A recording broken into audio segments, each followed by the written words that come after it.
Hey, you guys, Jim Savoldi here, Behavioral Analysis of Markets. Everything looks great. We did track down into that 805 period right there. And then the really good news is that 825 zone of weakness is basically sort of what I hinted at this morning or said would be a good tell if it just sort of traded sideways into that period. So anyway, as we're coming out of this 825 period, we could really accelerate, I said, in front of this 1245. Now I've got new data showing upside acceleration after 1133. So there's a tiny bit of bearish influences coming from my, one of my 30-second models. And so I would think that we'll sort of flop around toward that high. Let me snap a line here for this. So, pop around that line a little bit. If you kind of look at this, it's roughly sort of a, inverse head and shoulders here that they're working.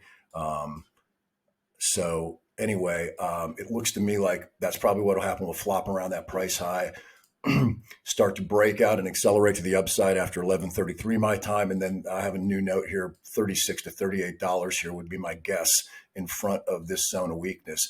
This zone of weakness doesn't look like a big deal as I see it right now. But then this is the really encouraging thing. This new data that was generated on Friday that I couldn't see when my systems were down. So that right there looks to me like we could really melt up. And then we already had this on the board as the next potential melt up zone, sort of equivalent of the 27th, 28th of last week. The other thing is I updated the August 17 zone of strength so that you guys could kind of see what's going on here. So now I'm able to get some price targets that are above that fib extension of 240 that I talked about last week. So now we're more up, even over the next, between today and the 9th, we're up around this 280 to 295 level on a speed line attack. And then out into August 17th, if we were to have a perfect hit with time and price, which I have seen happen before in the past. So it's not completely outrageous to say that might happen. That would be 445. And again, I've shown you guys in charts and in other videos that speed lines can be blown right through, but they're it's a pretty aggressive target before a melt up starts or before a crash starts. So I like to use these as sort of my, my target.